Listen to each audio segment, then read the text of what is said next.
Basic മാത്സിൻ്റെ ഈ ക്ലാസ്സിലേക്ക് എല്ലാവർക്കും സ്വാഗതം. ഇന്ന് ഗണിതത്തിൻ്റെ അടിസ്ഥാന ക്രിയകൾക്ക് പുറമേയുള്ള മറ്റു ചില ക്രിയകളെക്കുറിച്ചിട്ടാണ് ഇന്ന് സൂചിപ്പിക്കുന്നത്. അതൊന്ന് വർഗവും വർഗ്ഗമൂലവുമാണ്. വർഗവും വർഗ്ഗമൂലവും.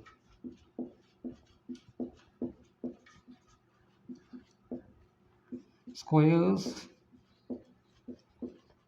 And square roots. അപ്പോൾ ഒരു സംഖ്യയുടെ വർഗ്ഗം, ഇപ്പോൾ 5ൻ്റെ വർഗ്ഗം ഇങ്ങനെയാണ് എഴുതുക. 5ൻ്റെ വർഗ്ഗം 5 raised to 5 raised to 5 raised to 2 എന്ന് വേണമെങ്കിൽ വായിക്കാം. അല്ലെ 5 പവർ 2 എന്ന് വായിക്കാം, 5 എക്സ്പൊണൻ്റ് 2 എന്ന് വായിക്കാം, 5 കൃതി 2 എന്ന് വായിക്കാം, 5 കൃത്യംഗം 2 എന്ന് വായിക്കാം. എന്തായാലും 5 raised 2, 5 square is equal to 5 × 5. 5നെ 2 തവണ ഗുണിക്കുക എന്നാണ് അർത്ഥം. ആൻസർ 25. 5 സ്ക്വയർ എന്ന് പറഞ്ഞാൽ 5നെ 2 തവണ ഗുണിക്കുക, 2 കൊണ്ട് ഗുണിക്കലല്ല. 2 കൊണ്ട് ഗുണിച്ചാൽ ഇരട്ടിയാണ് കിട്ടുക, 5നെ 2 തവണ ഗുണിച്ചാൽ വർഗ്ഗമാണ് കിട്ടുക. അപ്പോൾ 5 സ്ക്വയർ = 25, 6 സ്ക്വയർ = 6 × 6 = 36, 12 സ്ക്വയർ = 12 × 12 = 144, 25 സ്ക്വയർ ആണെങ്കിൽ 25 സ്ക്വയർ = 25 × 25 = 625. ഇങ്ങനെയൊക്കെ കിട്ടും.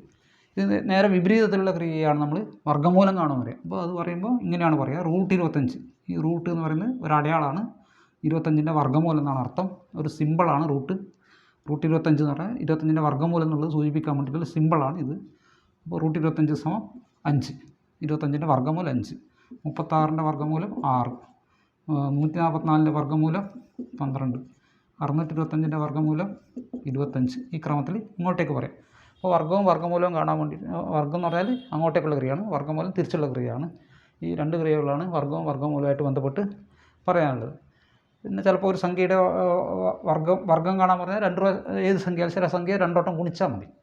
വർഗ്ഗമൂലം കാണാൻ പറഞ്ഞു കഴിഞ്ഞാൽ രണ്ട് രീതിയിൽ നമുക്ക് ചെയ്യാം. ഏതെങ്കിലും ഒരു സംഖ്യയുടെ വർഗ്ഗമൂലം കാണാൻ പറഞ്ഞാൽ, ഇപ്പോൾ 144ൻ്റെ വർഗ്ഗമൂലം കാണാൻ പറഞ്ഞാൽ 144 ഇങ്ങനെ ഹരിച്ച് ഹരണക്രിയ നടത്തിയിട്ട് പോവുക. 2 7 2 14, 2 2 കൊണ്ട് ഹരിച്ചു, 3 2 6, ബാക്കി 1 12, 6 2 12, 2 കൊണ്ട് ഹരിച്ചു 18, 2 കൊണ്ട് ഹരിച്ചു 9, ഇനി 2 ഇല്ല, 3 കൊണ്ട് ഹരിച്ചു 3, വീണ്ടും 3 കൊണ്ട് ഹരിച്ചു 1. അപ്പോൾ √144 = √144 = √2 × 2 × 2 1 2 3 4 2 2 × 2 × 3 × 3 എന്ന് എഴുതാം. അപ്പോൾ ഇതിനകത്ത് 2 തവണ ആവർത്തിച്ചാൽ 2 വട്ടം വന്നു കഴിഞ്ഞാൽ അതിൻ്റെ വർഗ്ഗമൂലം 2 ആണ്.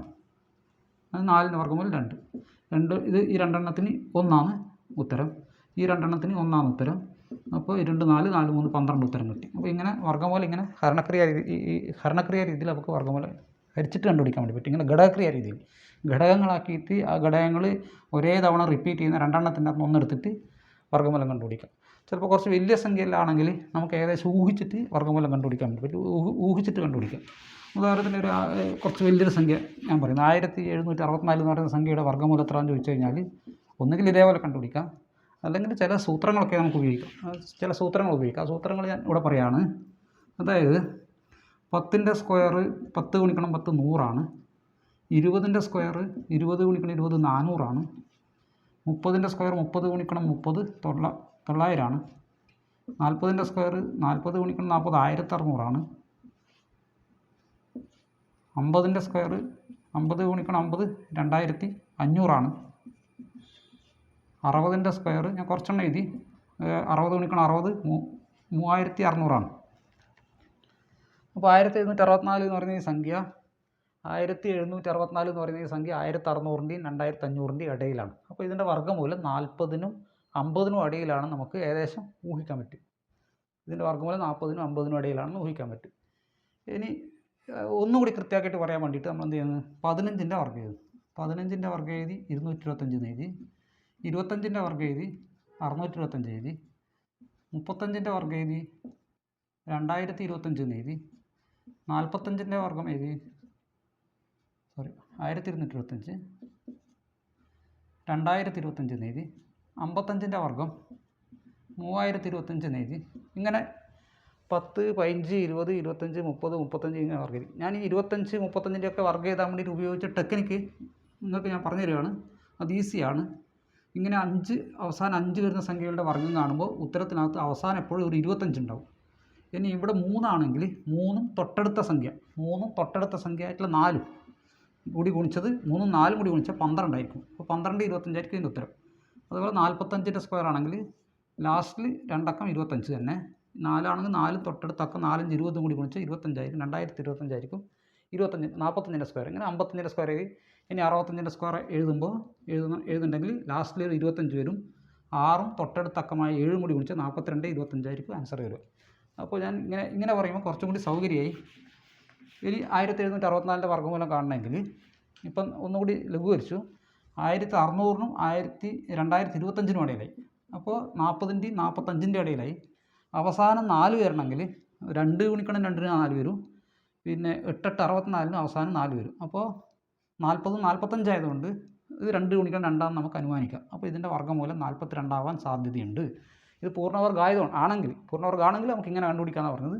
അപ്പോൾ 42 ആവാൻ സാധ്യതയുണ്ടെങ്കിൽ 42 കൂടി ഒന്ന് ഗുണിച്ച് നോക്കിയാൽ മതി. 42 ഗുണിക്കണം 42 2 4 4 8 4 8 4 16 4 8 8 16 1 6 7 1764. അപ്പോൾ കറക്റ്റായി. അപ്പോൾ 1764ൻ്റെ റൂട്ട് കാണാൻ വേണ്ടി നമ്മൾ ഇങ്ങനെ ഒരു ടെക്നിക്ക് ഉപയോഗിക്കുന്നത്. ഇത് വലിയ സംഖ്യ ശരി. ഇപ്പോൾ 3969 എടുത്തു. 3969ൻ്റെ റൂട്ടൊന്ന് കാണുന്നത് എഴുതി. അപ്പോൾ 3969 60നും 65നും ഇടയിലാണ്. 60നും 65നും ഇടയിൽ ലാസ്റ്റിൽ 9 വരുന്നതുകൊണ്ട് ഇത് 63 ആവാൻ സാധ്യതയുണ്ട്. 60നും 65നും 3600 4225നും ഇടയിലാണ് 3969. അപ്പോൾ 63 ആവാൻ സാധ്യതയുണ്ട്. ലാസ്റ്റിൽ 9 വരുന്നുണ്ട്. ഇനി 63 കൂടി ഒന്ന് ഗുണിച്ച് നോക്കിയാൽ 3 3 9 3 6 18 6 3 18 6 36 1 37 9 8 8 16 2 7 9 3969 കിട്ടി. അപ്പോൾ ഇങ്ങനെ വർഗ്ഗമൂലം കാണാൻ വേണ്ടി നമ്മൾ ഈ ഒരു സൂത്രം വേണമെങ്കിൽ ഉപയോഗിക്കുക. വലിയ വലിയ സംഖ്യകളുടെ വർഗ്ഗമൂലം കാണാൻ വേണ്ടി ഈ ടെക്നിക്ക് ഉപയോഗിക്കുക. പിന്നെ ഹരണക്രിയ രീതി എന്ന് പറഞ്ഞിട്ട് രീതിയുണ്ട്. ആ രീതിയിൽ നമുക്ക് ഇതിൻ്റെ വർഗ്ഗമൂലം കാണാം. അതിങ്ങനെ എഴുതിയിട്ടാണ് ചെയ്യുക. സാധാരണ 3969 ഇങ്ങനെ ഹരണക്രിയ രീതിയിൽ. അപ്പോൾ രണ്ടക്കത്തിൻ്റെ ഗ്രൂപ്പാക്കിയിട്ട് തിരിക്കുക ചെയ്യുക. വലത്തുനിന്ന് ഇടത്തോട്ടേക്ക് ഈ രണ്ടക്കത്തിൻ്റെ ഗ്രൂപ്പാക്കി തിരിക്കും. എന്നിട്ട് ഇവിടെ ഇടുന്നക്കോ നമ്മൾ തന്നെ തീരുമാനിക്കും. അപ്പോൾ ഇവിടെ 39 ആണെങ്കിൽ ഇവിടെ ഇടുന്ന അക്കം തന്നെ ഇവിടെ ഇടണം. അപ്പോൾ 6 6 36 വരെ ഇടാമെങ്കിൽ 7 49 ഇടാൻ പറ്റില്ല. അപ്പോൾ ഇവിടെ 3 ബാക്കി വന്നു. ഈ 69നെ താത്തിയിട്ട് 369 ആക്കി. ഇനി ഇടുന്ന സംഖ്യ ഇവിടെയുള്ള അക്കത്തിൻ്റെ ഇരട്ടിയായിരിക്കണം 12. ഇവിടെ എത്രയാണോ ഇവിടെ ഇപ്പോൾ ഇങ്ങനെ ചെയ്ത് പോകുമ്പോൾ ഇവിടെ എത്രയാണോ ഉള്ളത് അതിൻ്റെ ഇരട്ടിയാണ് ഇവിടെ ഇടേണ്ടത്. ഇനി ഇവിടെ ഇടുന്ന സംഖ്യ ഒന്ന് തന്നെ ആയിരിക്കണം. അപ്പോൾ ഇവിടെ 1 ഇട്ടാൽ 121നെ 1 കൊണ്ട് ഗുണിക്കണം. 2 ഇട്ടാൽ 122നെ 2 കൊണ്ട് ഗുണിക്കണം. 3 ഇട്ടാൽ 123നെ 3 കൊണ്ട് ഗുണിക്കണം. ഇവിടെ ലാസ്റ്റ് 9 വരുന്നുണ്ട്. നമ്മൾ 3 തന്നെ ടെസ്റ്റ് ചെയ്ത് നോക്കുന്നു. അപ്പോൾ ഇവിടെ 3 ഇട്ടു, ഇവിടെയും 3 ഇട്ടു. 3 3 9 3 2 6 1 3 3 സിസ്റ്റം 0. അപ്പോൾ 63 ഉത്തരം കിട്ടും. ഇത് ഒരു രീതിയാണ്. ഹരണക്രിയ രീതിയിൽ ഇങ്ങനെ നമുക്ക് വർഗ്ഗമൂലം കണ്ടുപിടിക്കാൻ വേണ്ടി പറ്റും. അപ്പോൾ വർഗ്ഗവും വർഗ്ഗമൂലവും അങ്ങോട്ടും ഇങ്ങോട്ടുള്ള ക്രിയയാണ്. അങ്ങോട്ട് ഗുണിച്ചിട്ട് കിട്ടുന്നത് വർഗ്ഗമാണ്, ഇങ്ങോട്ട് ചെയ്യുന്നത് വർഗ്ഗമൂലമാണ്. വർഗ്ഗമൂലം ഹരണക്രിയ രീതിയിൽ കാണാം. ഇങ്ങനെയുള്ള ഈ ഷോർട്ട് കട്ട് മെത്തേഡ് ഉപയോഗിച്ചിട്ട് നമുക്ക് വർഗ്ഗമൂലം കാണാം. ഇനി വർഗ്ഗമൂലത്തിന് പകരം ഇതുപോലെ ക്യൂബ് റൂട്ടൊക്കെ പറയും. ക്യൂബ് റൂട്ട് ഇങ്ങനെ ക്യൂബ് റൂട്ട് ഓഫ് 8 ഇങ്ങനെ പറഞ്ഞാൽ അതിൻ്റെ അർത്ഥം ഈ സാധാരണ ഈ ചിഹ്നത്തിന് റാഡിക്കൽ ചിഹ്നം എന്ന് പറയും. ഈ സിമ്പിളിന് റാഡിക്കൽ ചിഹ്നം എന്ന് പറയും. റാഡിക്കൽ ചിഹ്നം എന്ന് പറയുക. ഈ റാഡിക്കൽ ചിഹ്നത്തിൻ്റെ ഈ ഹൂക്കിനുള്ളിൽ 64 സ്ക്വയർ റൂട്ട് ആകുമ്പോൾ ഇവിടെ 2 എന്ന് എഴുതണമെന്നാണ് കണക്കുപ്രകാരം. പക്ഷേ സ്ക്വയർ റൂട്ട് ആകുമ്പോൾ സാധാരണ എഴുതില്ല. നമ്മൾ പോസിറ്റീവ് സംഖ്യക്ക് 8 പോസിറ്റീവ് എഴുതാത്ത പോലെ തന്നെ ഈ സ്ക്വയർ റൂട്ടിൻ്റെ ഈ ഹൂക്കിനുള്ളിൽ 2 എന്ന് എഴുതില്ല. പക്ഷേ ക്യൂബ് റൂട്ട് എന്ന് പറഞ്ഞാൽ എൻ്റെ അർത്ഥം ഏതോ ഒരു സംഖ്യയെ 3 പ്രാവശ്യം ഗുണിച്ചാൽ 8 കിട്ടുന്നത് അതിൻ്റെ അർത്ഥം. അപ്പോൾ ഇവിടെ ക്യൂബ് റൂട്ട് ഓഫ് 8 എന്ന് പറഞ്ഞാൽ ഏതോ ഒരു സംഖ്യയെ 3 പ്രാവശ്യം ഗുണിക്കും. അപ്പോൾ 2 2 2 ആണ്. അതിലൊന്നാണ് ക്യൂബ് റൂട്ട്. അപ്പോൾ ക്യൂബ് റൂട്ട് ഓഫ് 8 എന്ന് പറഞ്ഞാൽ 2 2 4 4 2 8. അപ്പോൾ അതിൻ്റെ അകത്ത് ഒന്നാണ് ക്യൂബ് റൂട്ട് 8 വരും. ഒരു സംഖ്യയുടെ ക്യൂബ് റൂട്ട് കാണാൻ വേണ്ടിയിട്ട് ഇതേപോലെ നമുക്ക് നേരത്തെ ചെയ്ത പോലെ ഘടകക്രിയ രീതി ചെയ്യാം. ഉദാഹരണത്തിന് 729ൻ്റെ ക്യൂബ് റൂട്ട് കാണുമെന്ന് വെച്ചാൽ നേരത്തെ ചെയ്ത പോലെ ഘടകക്രിയ രീതി ചെയ്യാം. അപ്പോൾ ഇതിനകത്ത് 2 ഇല്ല. 729 ലാസ്റ്റിൽ ഒറ്റക്കായ 2 ഇല്ല, 3 ഉണ്ട്. 7 2 9 18 18 3ൻ്റെ ഗുണിതായതുകൊണ്ട് ഇതിനകത്ത് 3 ഉണ്ട്. അപ്പോൾ ഇതിനെ 3 കൊണ്ട് ഹരിച്ചു. ഒരു 3 3 ബാക്കി 12 4 3 12 3 1 4 5 3 ഒരു 3 3 23 6 ബാക്കി 12 4 ഇനി 2 4 6 3 9 ഇതിൽ 3 ഉണ്ട്. 8 3 24 1 വന്നു. ഇനി വീണ്ടും 3 ഉണ്ട്. 27 വന്നു. വീണ്ടും 3 ഉണ്ട്, 9 വന്നു, വീണ്ടും 3, 3, ഈ 3 ഒരു പ്രാവശ്യം. അപ്പോൾ നമുക്കിതിനെന്ത് ചെയ്താം, ക്യൂബ് റൂട്ട് ഓഫ് 729 സമം cube root of 3 into 3 into 3 3 into 3 into 3 into 1 2 3 4 5 6 6 3 into 3 into 3 ഇങ്ങനെ എഴുതി. അപ്പോൾ ഇതിനകത്ത് 3 എണ്ണത്തിൻ്റെ സെറ്റിൻ്റെ അകത്ത് നിന്ന് ഒന്നാണ് അതിൻ്റെ ഉത്തരം. ഈ 3 എണ്ണം വരുമ്പോൾ ക്യൂബ് റൂട്ടിൽ 3 എണ്ണത്തിൽ നിന്ന് ഇൻറ്റു ഈ 3 എണ്ണത്തിൻ്റെ അകത്ത് നിന്ന് ഒന്നെടുത്തു 3. അപ്പോൾ 3 9 ഇതിൻ്റെ ക്യൂബ് റൂട്ട്.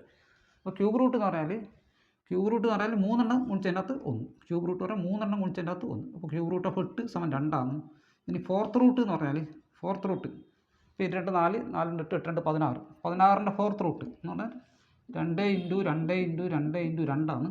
അപ്പോൾ അതിനകത്ത് 1 ഉത്തരം. ഫോർത്ത് റൂട്ട് 16 പറഞ്ഞാൽ 2 ഉത്തരം.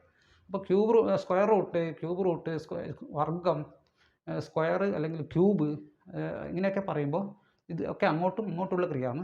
ഇത് നമുക്ക് വളരെ എളുപ്പത്തിൽ ഇങ്ങനെ ഊഹിച്ചിട്ടും അതുപോലെ തന്നെ ഘടകക്രിയ ചെയ്തും ഒക്കെ അതിൻ്റെ ഉത്തരം കണ്ടുപിടിക്കാൻ വേണ്ടി കഴിയുന്നതാണ് ഇതിൻ്റെ അർത്ഥം. അപ്പോൾ ഈ ക്രിയ മനസ്സിലായിട്ടുണ്ടെന്ന് കരുതുന്നു.